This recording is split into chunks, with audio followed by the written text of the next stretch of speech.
Welcome, everyone. I am Laura Sakin, Manager of Preservation and Outreach of Friends. Before I introduce today's speaker, I would like to let you know that tonight's event will be a little bit different from what we usually do. You will be able to ask your questions out loud. So you're also welcome to use the chat, but if you'd like to ask a question yourself, please raise your virtual hand, not a real hand. I can't see you. And you'll probably have to confirm unmuting before asking your questions. The raise hand function is at the bottom of your screen under reactions. I am very happy to see a few familiar names tonight, but if you're new here, Friends is an almost 40-year-old organization dedicated to the preservation and celebration of the architectural legacy, livability, and sense of place of the Upper East Side. And a lot of the sense of place comes from the small businesses, religious, and artistic institutions in our neighborhood. Some of you already know Betsy from the talk we hosted last April about her first book. But if you don't, Betsy's a writer, of course, and she also owned a children's bookstore while she lived in Westchester. I'll let her tell the story behind her Manhattan Sideways project and of her second book, The Art of Walking Manhattan Sideways. Betsy, it's so good to have you back here with us, and the floor is yours. Thank you, and welcome to everybody. And I did a quick scroll through and saw some familiar names, so thank you for joining us. I don't want to make the people who have been listening to me, either through you or other Zoom talks that I've done, have to hear my story twice.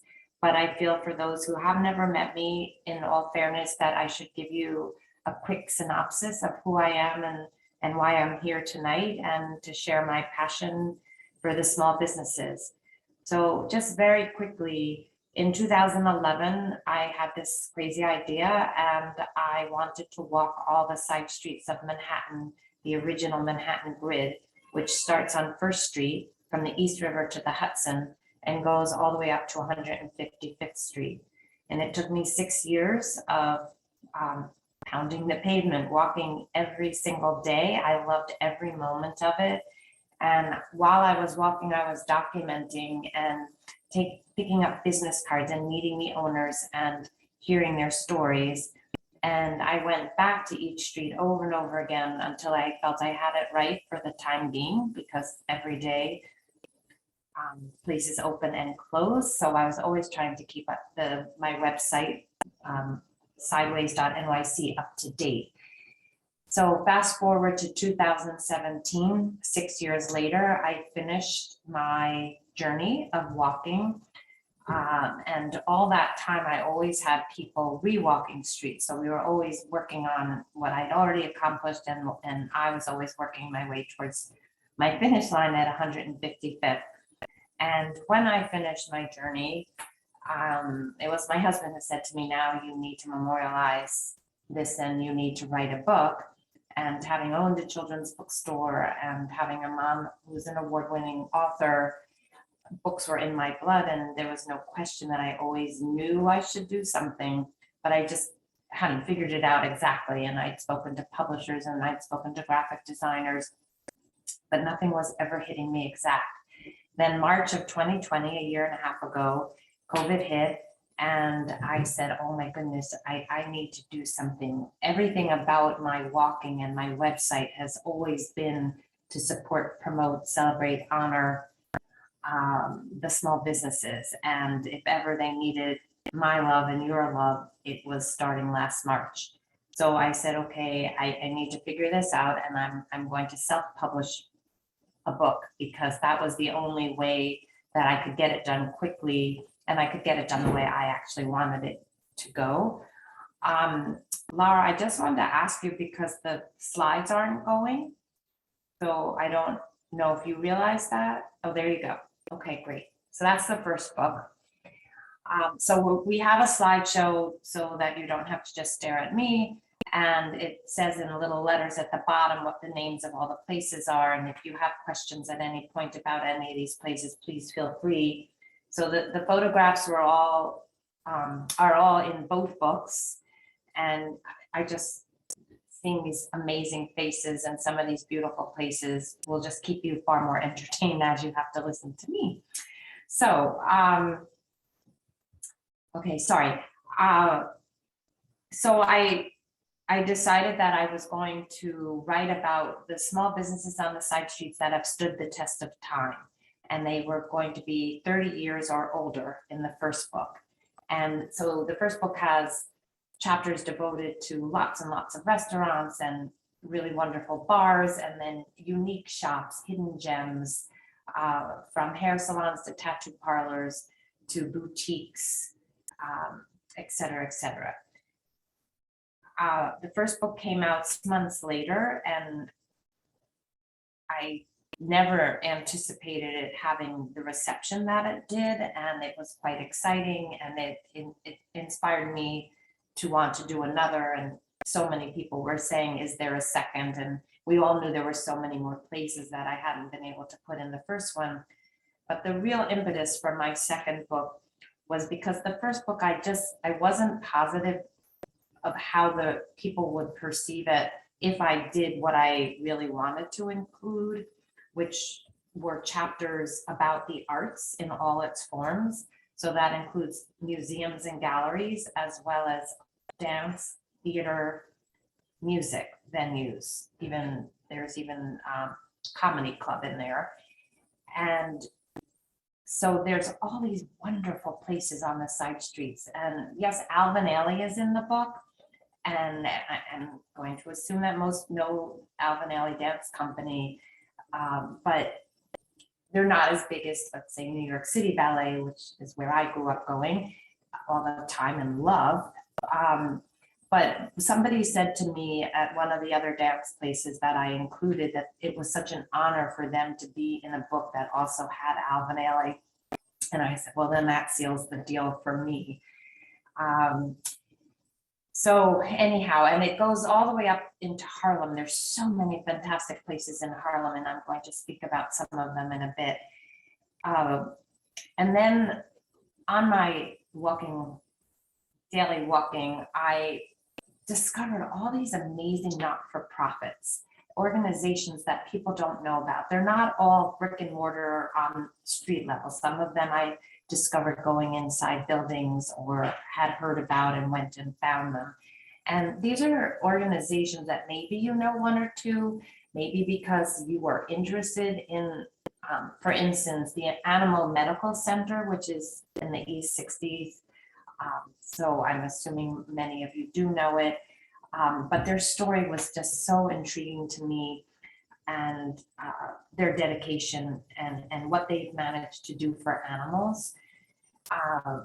So if you're an animal lover, or if you live on the Upper East Side, perhaps you know about them, but people all over the rest of the city and throughout the country probably don't know about them and would enjoy hearing their story, how they work with Sloan Kettering, and together they've done research on both humans and animals in an effort to help both. And since the 1960s, when they moved from, they moved from downtown in the early 1900s, but when they moved to the location they're in now, they said they don't know if they're keys. They've literally never locked their doors, and they're open 365 days a year for people to come in. So that, anyhow, I'll talk about others, and you can ask me whatever questions in regard to that you would like. So, and then the other, and as you're looking through these photos, you'll notice there are so many magnificent places of worship on the side streets, be it churches, synagogues, temples, and mosques. And they were stunning. And my mouth would drop when I would walk into these places, because there you go. From outside, some of them you would just have no idea. And I was in awe every time I went into one of them. So I always wanted to honor these places and just let people know that you should go and discover them.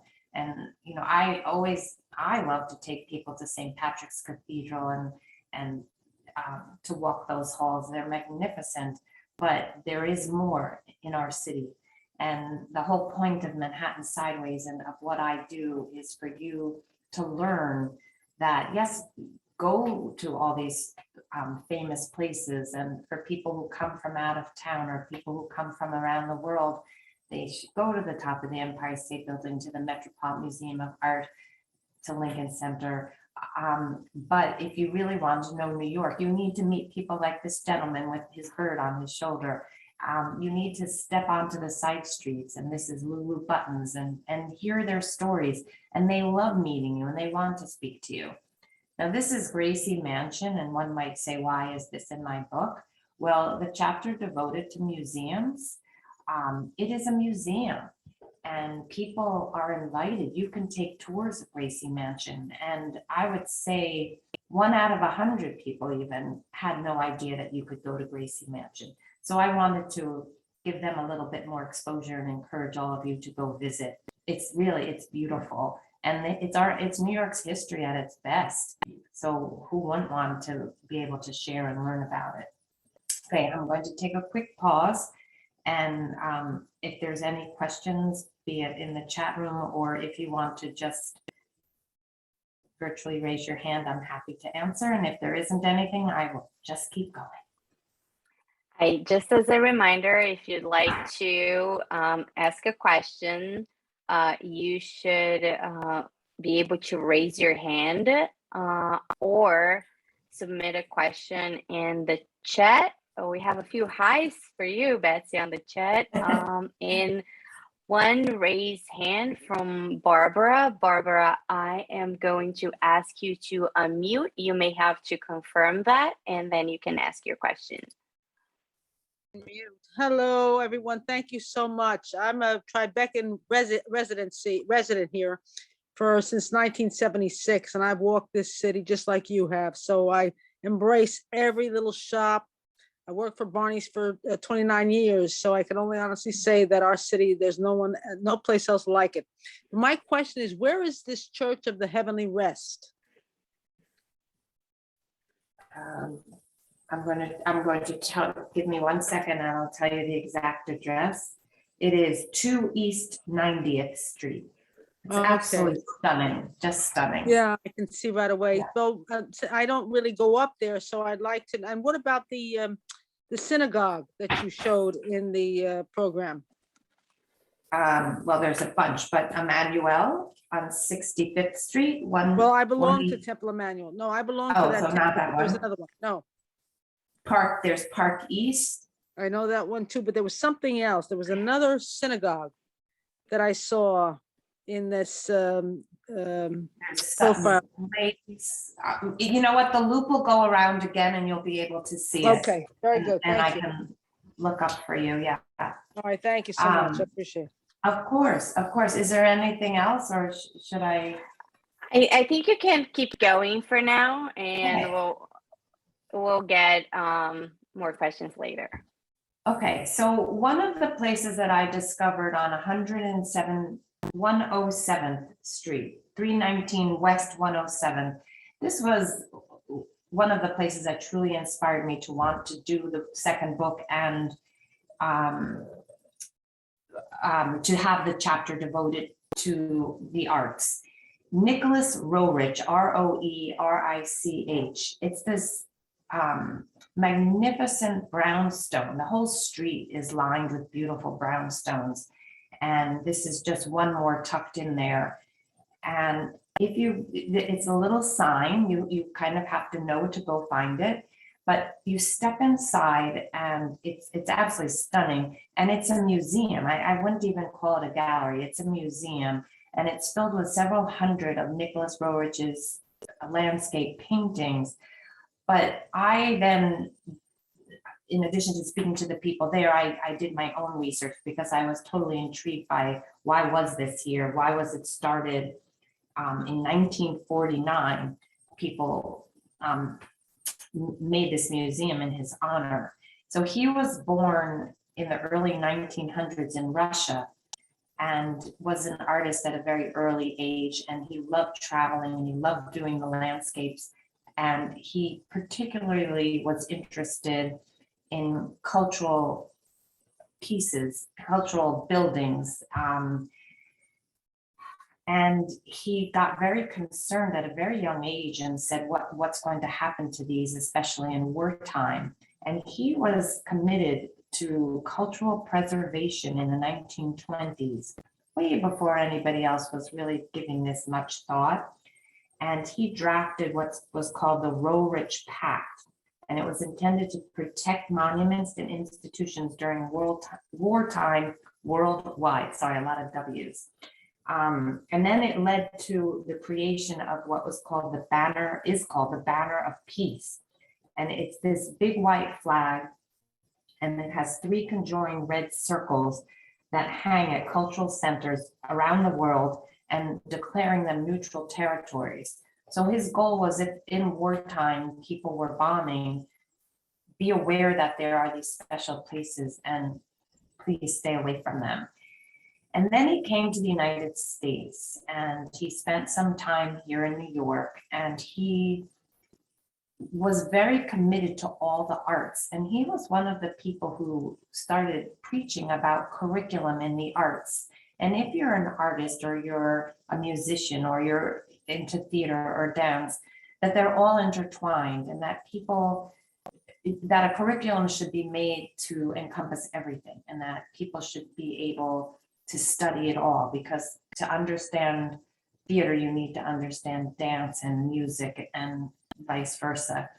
So he just seems like this remarkable man who should be better known, but kudos to New York City to have had this place since 1949. So I just encourage you to visit it. And the gentleman who runs it is so delightful, and you'll learn so much more by speaking with him. So now I'm just going to try to talk about a few different places that might be of interest to you. And now I understand that you live all over, or maybe you said, I'm sorry, the woman who just spoke, Barbara, was it? That you lived in Tribeca, but now you're on the Upper East Side. But I'm happy to highlight places all over Manhattan, but I was particularly interested in sharing some special places with you on the East Side. Just so you know what's in your neighborhood. And actually, that's Bella Meyer, and I'm going to start with her. I'm taking myself off track, but she's on East 11th Street. Bella Meyer is Marc Chagall's granddaughter. Marc Chagall, for those who don't know, is a very, very famous painter. If you stand looking at the Metropolitan Opera House at Lincoln Center, straight in front of you, the beautiful art that hangs in the windows, it's not really stained glass, it's really pieces of tapestry. Those are Marc Chagall. He did the windows for the Hadassah Museum, the Hadassah Hospital in Israel, and his paintings, and he as a human being, he's world renowned. So my mom, as I said earlier, is an author. She's a biographer. And one of the books she wrote years ago was on Marc Chagall. And she had the pleasure of interviewing and spending time with Bella, his granddaughter, who was at the time living in the city. And then my mom was invited to speak on many occasions all over the country about Chagall, and she traveled to France as well. And so she and Bella spoke. So they had developed this nice little relationship. And when I reached 11th Street, I can't remember how it happened, but somebody made me aware that Florbella, this magnificent floral studio, which is what she calls it, was owned by Marc Chagall's granddaughter. So I went in and I introduced myself to her, and she remembered my mom, of course. And then we developed this lovely relationship. So she grew up visiting what she called her grandpapa in France and Switzerland, and he always painted with flowers by his side. And she grew up with this deep love of art, has a doctorate in art, but also she loved flowers. And one thing led to another. I won't go through her whole story. She came to the US, did different things, and then ultimately she opened this magnificent floral studio. And when her mom passed away, she went to her home in France and she shipped over her bathtub, which you will see filled with lilacs when the picture goes by. And that's what she uses in the shop to wash her flowers. And she also brought over all the bookcases that were in her home, and they lined the other whole side of her shop. And she's all about nature, and she calls it going into the forest, into the woods, and she collects mosses and leaves, and all of her floral arrangements they're just different. And she does work for museums and all kinds of special places. So anyway, never enough said about Bella, but I do encourage you to meet her, and you will enjoy it. And also, I didn't mention this. I've done over 40 podcasts interviewing many of the business owners, and there is one with Bella, which I think a lot of people say it's one of their favorite to hear her talk about her grandfather. So now on the east side, there's a bar. I should talk about bars a little bit. Auction House, which has been there about 25 years now. And this gentleman, he's really great. And he didn't want his bar to be something that the 18 and 21-year-olds would try to come into. And he wanted it to be a more sophisticated place for people. And it's filled with all kinds of interesting, fun antiques and very cozy, comfy atmosphere. And he doesn't allow people to wear baseball caps, and you don't have to dress properly. By all means, you can go in jeans, but there was some sort of etiquette that he was looking to have for people so that they can enjoy going out and not feel that they were just in one of these rowdy dive bars, as they are called. Although I love all the dive bars, and I feel that all of these bars, and I think it's important to say that even if you're not going to them, but they have stood the test of time. And the reason that they have stood the test of time is because they are neighborhood bars. And yes, your 21-year-old, but your 81-year-old can also go to these places and feel a sense of community. And when I reached out and spoke to all the bar owners over the course of the last year and a half, consistently, they always would tell me that when hurricane hit, when 9/11 happened, different historic events in New York where people were just uprooted and so devastated, they came to them. This is where they found solace, and they could wrap their arms around people and share their stories and bring some happiness for a few hours into their lives. And then when COVID hit and they couldn't be there for those people, that was devastating because they knew their community needed them. And some of them did open up outside, but others just felt, they saw right away that too many people were congregating and it wasn't safe. And so many of them really did wait until they felt people were vaccinated and it was okay to reopen. But when you walk past your dive bars and you say, oh, I've never been inside, maybe step inside and meet these people, and you'll feel a little bit differently about them the same way that I do now. There's two interesting, oh wait, let me stop. Sorry, if, do we have any questions or comments? I'm happy to listen. As a reminder, if you'd like to ask a question, you can do so in the chat or raise your hand so I can unmute you. And while we'll give people some time to either type their questions or raise their hands, Susan has a very interesting comment that her cousin was in one of the photos that you show, Betsy, at the Animal Medical Center. Oh, Stephen Ryback? Well, Susan, if you'd like to respond to that, you can either raise your hand or send it over the chat. But so far, it doesn't look like we have any questions now, so we can continue and gather some more later. Oh, actually, just as I say, we have a few raised hands. Okay. Susan, I'm going to ask you to unmute. You may have to confirm unmuting. I did. Hi, Betsy. It's Susan. We grew up together. What is your maiden name? Even were friends of mine. Wait, what is, I see Susan Volk. What is your maiden name? Shapiro. Oh, hi, Susan Shapiro. You are Stephen's cousin. Wow. That, I love it. So yes, we did grow up together, and Philip, Stephen's brother, and I, my mother always tells the story that he was the one who would sit on the bus with me and walk me in and out of school because I was very shy or whatever. And I just saw them. I just had dinner with them and with your uncle like 2 weeks ago. Okay. So anyway, so Stephen, and when we get to this picture, he's holding this big white dog, and He's he a was the dentist. reason that, right, he's a veterinarian dentist, and he's Right.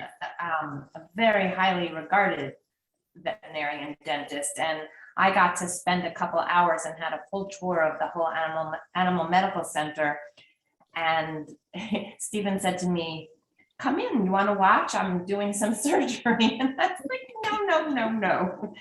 Lovely of you to offer, but that was not anything my stomach was going to handle. But I was so proud of him, and I loved seeing him.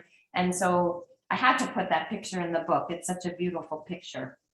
Yeah. So, okay, but thank you for saying hello. I pointed out, but nobody commented on, is actually the chapel that's on the left side of Temple Emmanuel when you walk in was actually designed by Louis Comfort Tiffany. And I believe it is the windows. he did the whole chapel, actually. Right.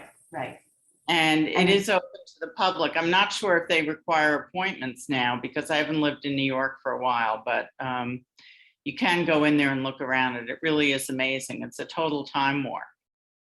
It's magnificent. It is. I had like a 2-hour tour of that place as well.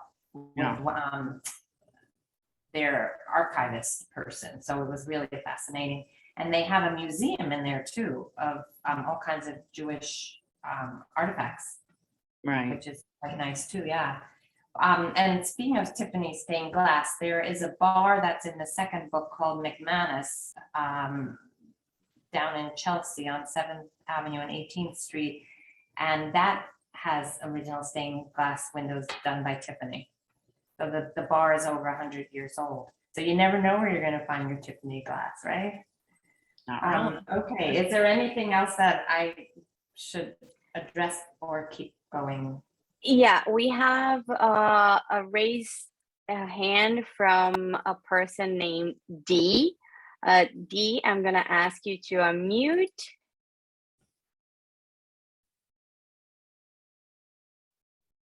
Okay. Do you hear me? Yes, we Yes. can hear you. Oh, when you started talking about the bars, you mentioned one in particular that was designed to be comfortable. And I never caught the name of it or the I'm address. sorry, it's Auction House. And I'm going to give you the exact address and you'll see a picture of it go by. It's 300 East 89th. Thank you very much. Of course. So Susan, I just wanted to say, I would love to speak to you another time, not in front of everybody else and catch up, but thank you for saying hello. Okay, so, sorry, is there anything else or did you want me to keep going? There's just another raised hand from Kathleen. I'm gonna ask you to unmute. It was just, I also asked this in the chat, but where is the Tiffany place, the house, wherever you were talking about that has a Yeah. Tiffany place next door? I didn't catch the name. That's Temple Emmanuel, and it's 1 East 65th Street. It's right on the corner of 5th Avenue when you are coming through the park, that you can drive through the park from the west side, and it's right in front of you, and it's a massive structure. That one you can't miss. It is, but it is stunning, absolutely stunning. Mayor Bloomberg belongs there. Lots of dignitaries, important people from all walks of life are are part of that congregation supporting it. Okay, so I was going to speak about a few really fun, tiny little shops that are antique shops in different ways. George Glazer is all the way east in the 90s, and he was on Madison Avenue and then moved over here. So, but he's been around a good 30 years. And if you walk in, it's like, you feel like you're going into a junk shop initially, and you kind of have to read through so much, but there's such wonderful finds in there. But his specialty, and he's known around the world for it, is his collection of globes.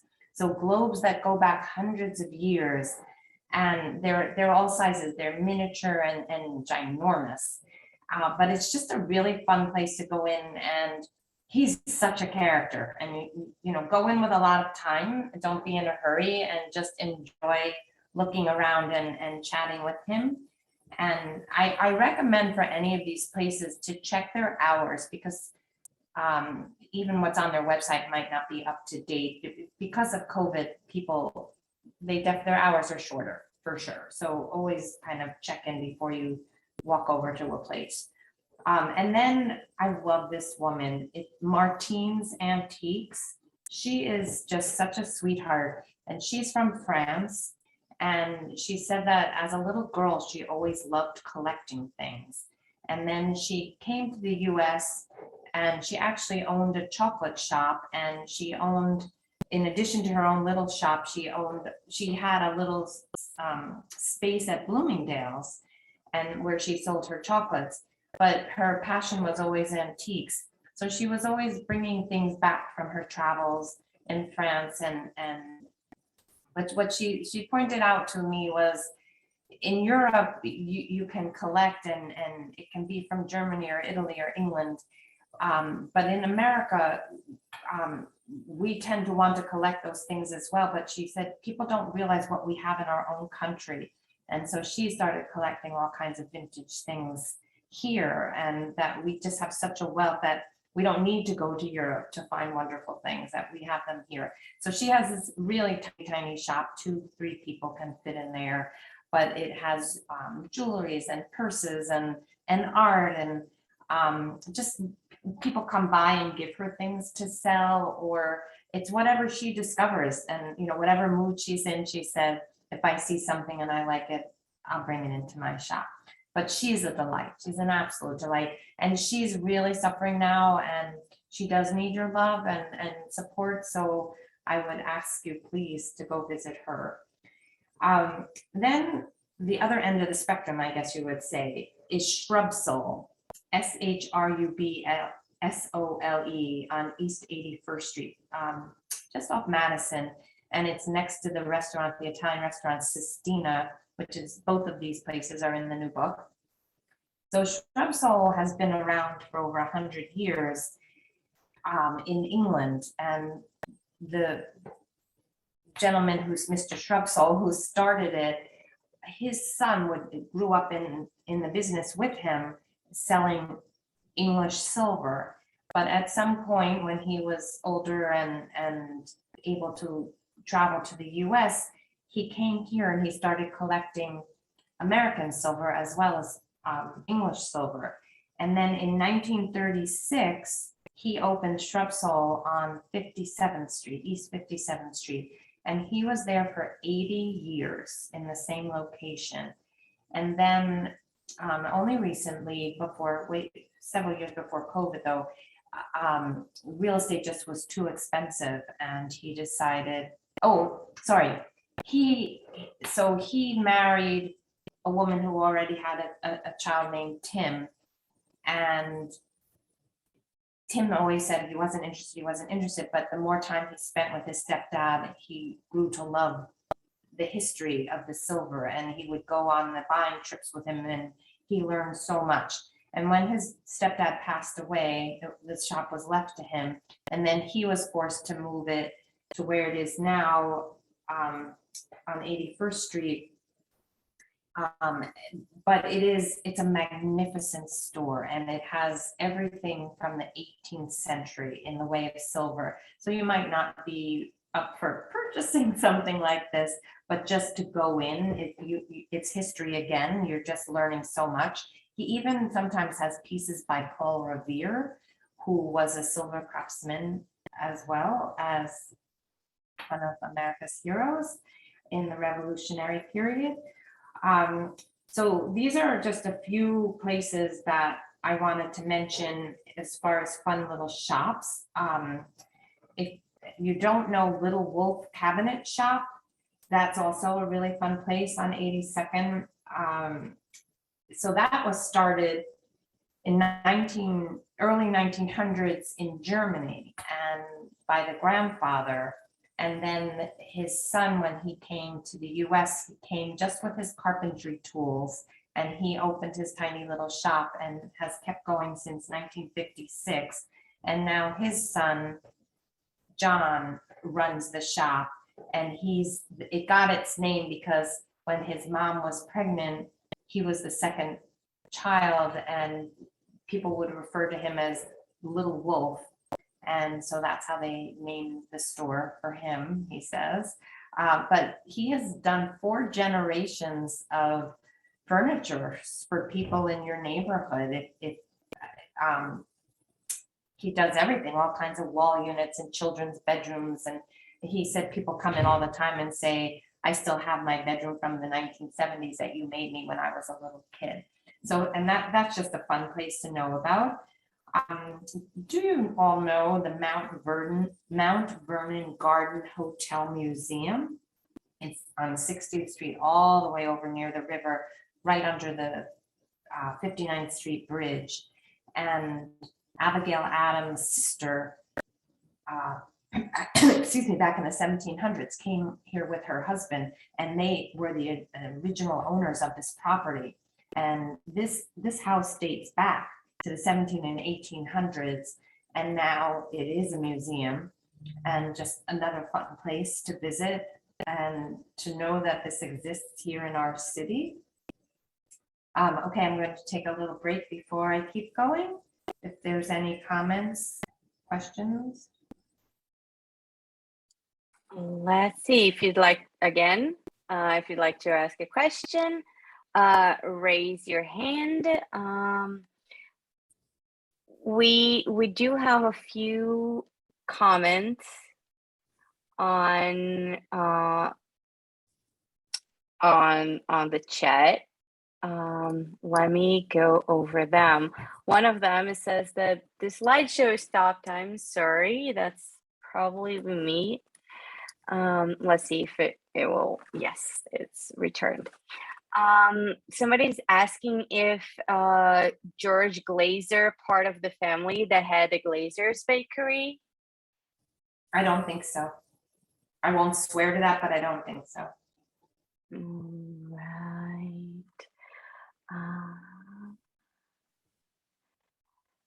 Robin says that she did not realize that the Martini's Antiques was the same as the chocolate shop that was at Bloomie's.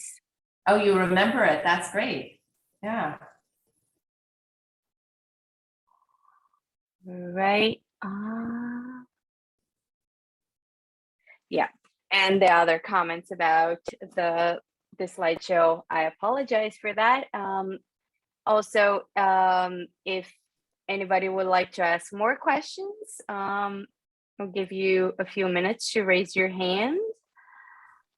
If not, we can continue, Betsy. Okay. So East 57th Street at Lexington Avenue, between Lex and 3rd, is Hammacher Schlemmer.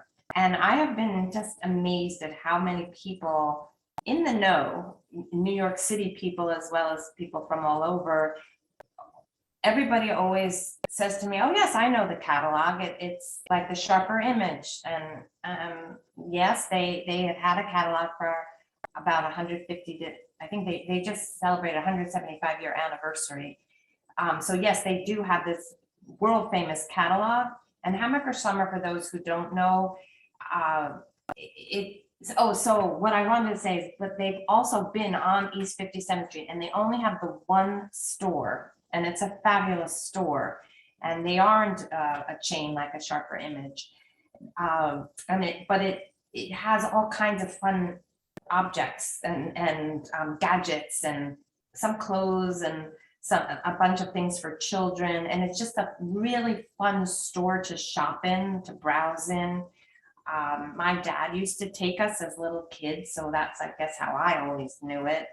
So I decided that, yes, I'm doing the Martine's Antiques, these little unknown hidden gems, but I also wanted to give shout outs to places like Hammaker Schlemmer, who, for people who didn't know, and their stories are obviously so interesting. And they also all need our love. They rely so much on tourism, and because we haven't had any, they are suffering. And they've asked me to do a book signing, which is exciting. So I'm doing a book signing, 2 book signings there, one in the evening with a wine tasting and food and fun, and then one in the morning where they're going to open early and people can come and have special attention and do their holiday shopping. Now you've seen some pictures go by from Gracie Mansion, and I think I said to you earlier that people question why, but I want to reiterate that it is a museum and people should go and see it. Okay, so a story that I want to share with you, which I think is so important, and I know Robin, you know my story about my Zels, and you were so wonderful to go and visit her and made her day.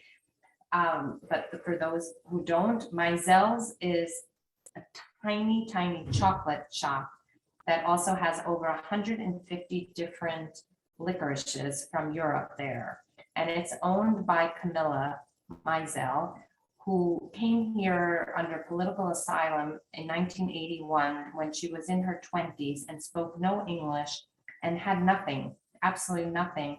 And one thing led to another, and she figured out her way. And she worked 2 jobs. She said that she would change the clock at the first job so that she could leave 5 minutes early, and the owner would notice because she had to hurry and run across town to get to her other job. And she did this for many, many years, and then was able at one point to bring her parents over.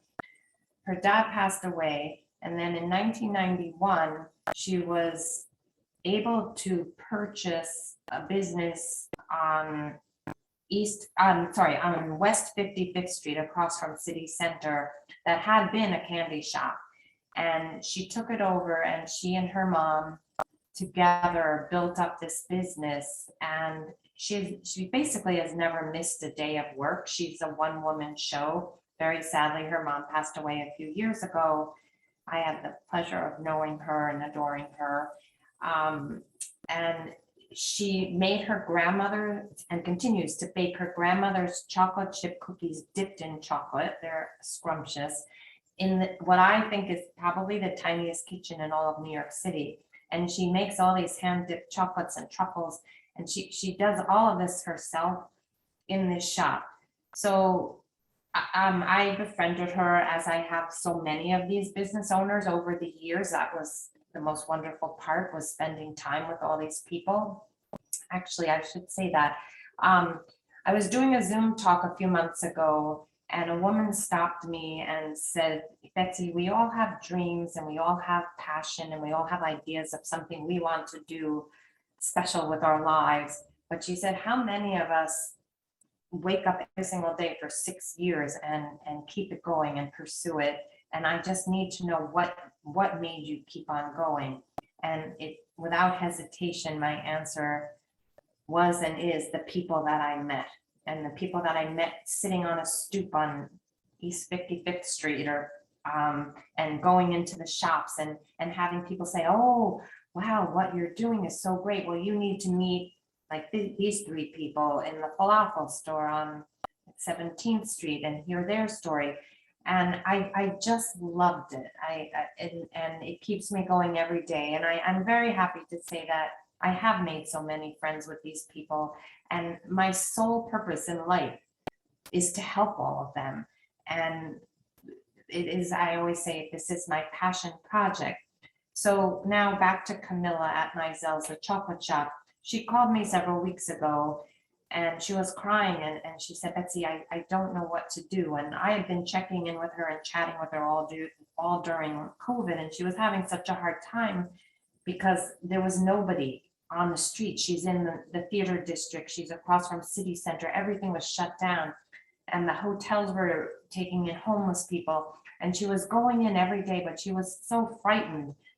There were all kinds of strange people trying to get in her shop and approaching her.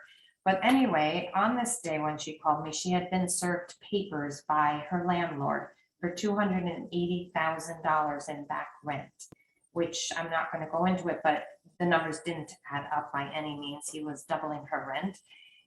Her lawyer, her pro bono lawyer, and Camilla herself had been reaching out to her landlord and the company from the very beginning, saying, can we figure something out? Can we work together? I obviously can't afford my rent. I have no business, but what can we do? I don't want to close. I don't want to leave.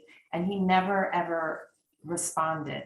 And then all of a sudden, a year and a half later, she's served with these court papers. So she said, Betsy, what can you do to help me? And I'd never reached out before to the people that I knew who were in the know and who could help. And I said, you know what, Camilla, today's the day. I'm going to do this for you. And I hung up with her and I texted. I had been written up in the New York Post. I'd been on NBC. I'd been in the New York City taxis. That was really fun, on their TVs. New York One, et cetera, et cetera. And I reached out to all the different people that I knew, and as well as Gail Brewer, Manhattan Borough President, and some others. Every single person responded to me within minutes and said, what can we do? How can we help? And I tell you this story, A, because you can help. You can go there, you can call her, you can order yummy, yummy chocolates. And if you love candy and licorice, buy it for yourself, buy it for gifts for people. But so by being on all these networks and by having articles written and giving her this exposure, there were lines out the door, and Robin can attest to this. And it's just so wonderful. And I want to share this story because besides wanting to help Camilla, I want you all to know that in our big city, people come together and people help each other, and people waited online to meet her and to just buy candy and to say hello to her. And it was splendid. And I was there. That's George Glazer, all those globes that just went by. And I witnessed all these people coming in. And I also witnessed people who were traveling to New York for the first time in a year and a half and saying, Meisel's had to be on our list of places to stop. We always come to Meisel. So that was so nice. And I started her GoFundMe page, and we're up to almost $9,000 for her, which is lovely. So anyway, people are showing their love in all different ways. And there's so many stories like Camilla's, but this is just one I wanted to share with you. Okay, I'll pause. If there's questions or hands wanting to be raised. Yeah, I love that story. I remember when you mentioned it in the last talk, and it was right after that story that I purchased my copy of the book that I was just telling Betsy that it's my coffee table book. So if you'd like to ask some questions, Robin did say that she was at Meisel's today. Raise your hand. You can raise your hand or send it over in the chat, and we'll give you guys a few minutes if you'd like to ask a question.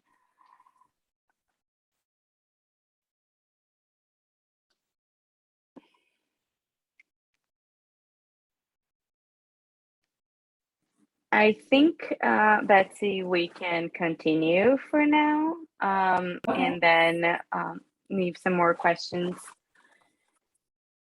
for later. So first I mentioned how I was going to do a book signing at Hammacher Schlemmer, but on November 18th, there's a gallery written up in the the second book in the new book called Pen and Brush. And I don't want to, I never want it to be about me. I'm inviting all the business owners in the books to come.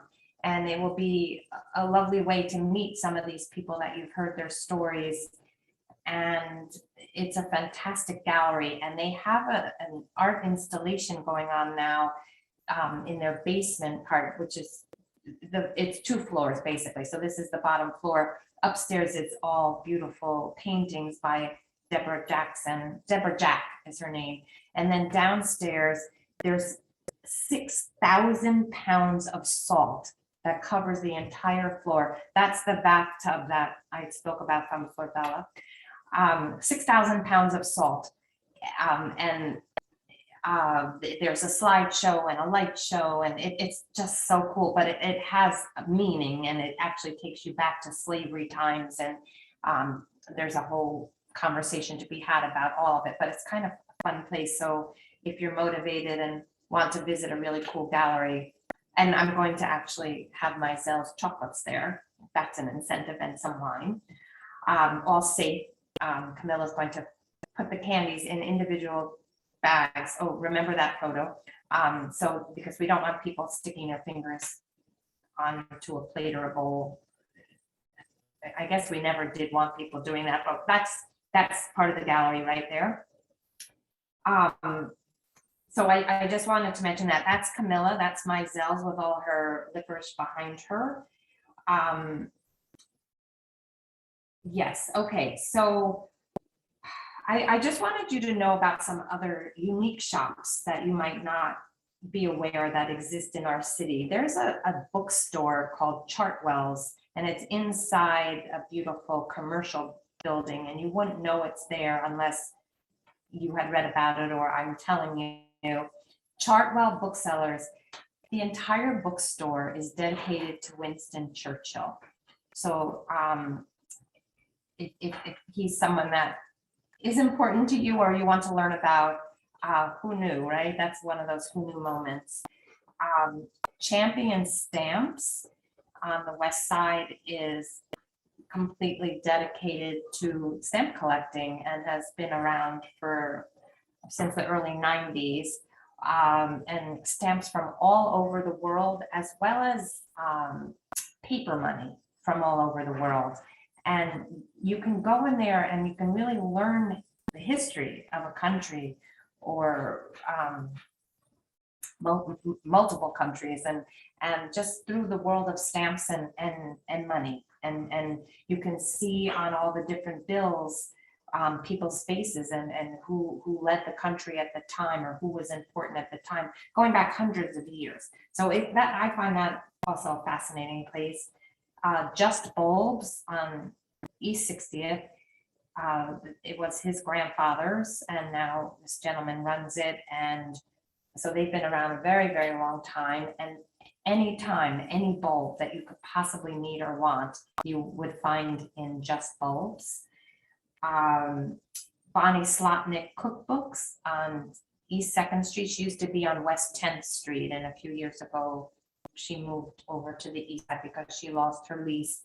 But she only sells rare antiquarian cookbooks. It's so fun, and I'm a cookbook fanatic, so I always love going in there. And she's obviously so knowledgeable.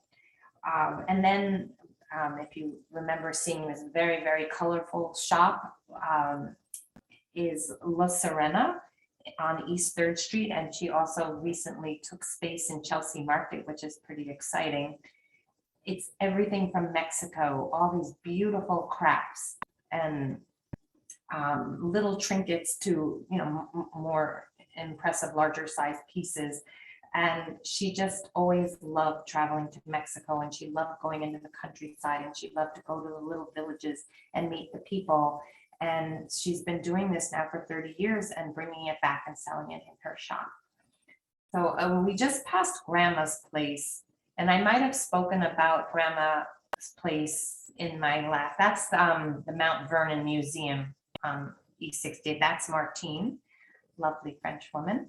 that's Little Wolf. I feel like all these now as they go by, I've mentioned them, so I should point them out to you. This is a children's toy store on West 15th Street. So, oh, now I lost my train of thought. Sorry. Oh, Grandma's Place. So, Grandma Dawn is how she's known up in Harlem.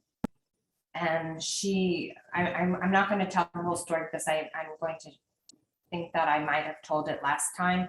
But she is 81 years old, and she grew up, as she says, with a mom who was a chambermaid and a dad who was a barber. And she was always dropped off by her older sister at the library, and she taught herself to read. And now, fast forward many decades, she got her degree from Sarah Lawrence in Bronxville when she was 40, and she was a teacher 40 years prior to that and during that. But she always wanted to help not only children, but just illiterate people, adults as well, to read. And she started this center next door to where she was living, and her home, she won in the lottery in the 1970s, and she still lives there. A dilapidated building, she said, that she poured her heart and soul into and raised her 2 daughters and her 2 granddaughters there. So anyway, she ultimately opened this toy and bookshop so that she could continue to help teach children and adults to read, but also needed to be making an income. And she had it for 30 odd years, and then COVID came once again. And a similar story to what I told you with Mizell's, we had happen with Dawn. And now today, I got an email. I'm good friends with a woman, Deborah Konigsberger, and I've spoken about her. She owns the women's boutique on West 25th Street called Noir et Blanc, black and white. And all the clothes are from France and Italy and Germany, and it's beautiful. But she also started next door, the Thrifty Hog. Hog is Hearts of Gold. And she, for 25 years, has been helping homeless moms get out of shelters with their children and give them a life. And they work in her shop, which is a vintage store, secondhand store, but every single item in there, she says, Gucci, from Gap to Gucci, is donated. She doesn't purchase anything. And she has household items, and it's just a lovely store. And my daughter and daughter-in-law love to go in there and always manage to find something. I mean, you can find Manolo's shoes there, and or you can buy something for a few dollars. And every penny goes, that's Deborah right there in her shop. Every penny goes to help these women and children. So today she reached out to me and she said she knew what Grandma Dawn was going through and her plight, and how I was trying to help her raise money, which we did, to pay her rent. And so Deborah's going to take the money that she's raised from Hearts of Gold and have the children in December have their own special 3 hours where they can go shop at Grandma's Place. And each child will be given a gift certificate for X number of dollars. So Deborah's doing what she loves to do and wants to do, and that is to help children and bring smiles to their faces. But at the same time, her organization is going to pay Grandma Dawn whatever it is that she is selling to these children who are going to get to go and pick out toys for Christmas. And then outside, we're going to set up a station where children can get new coats, gloves, hats, mittens, etc. So this is one small business helping another small business. And I just think it's so special. And so I wanted to share that story with you. And now I'll pause again. Oh, we're at 7 o'clock actually, so I don't want to keep anybody. I know, Betsy, thank you so much. Before I'm gonna ask a few questions to end tonight. And while I do that, I'll remind people, if you'd like to ask a question yourself, you can do that via chat or you can raise your hand. But we do have a very interesting question from Kathleen, and she would like to know how the books differ from themselves. Differ? Would- How they Yes. differ? Yeah, how they differ. So can we stop the slideshow and perhaps then I can just show you the book so that,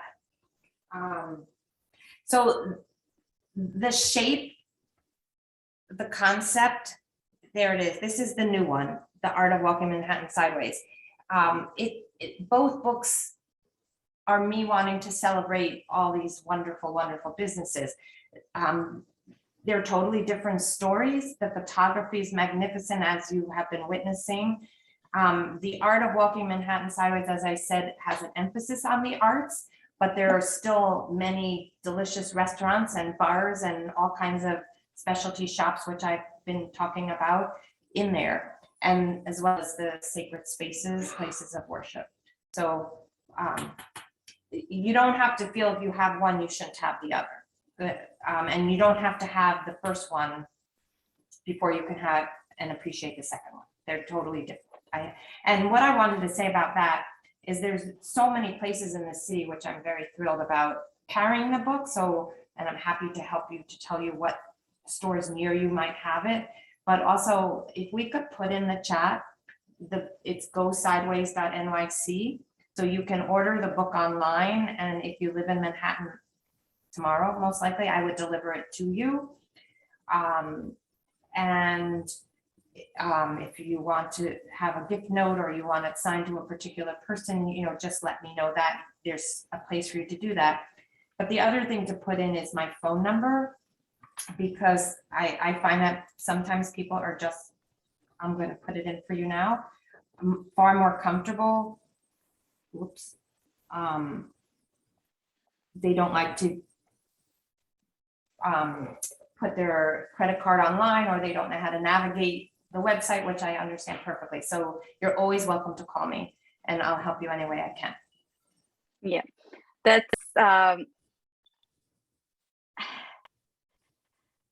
that's great, Betsy. I love and appreciate how out there you are with helping the businesses, and I love your book. I love these talks. And thank you so much for joining us tonight again. If anyone here didn't see the first talk, it is available on our website, the recording of it, as this one is going to be as well. So thank you for everyone that came and joined, and thank you, Betsy, for tonight. An absolute pleasure. And please always feel free to reach out to me if you want me.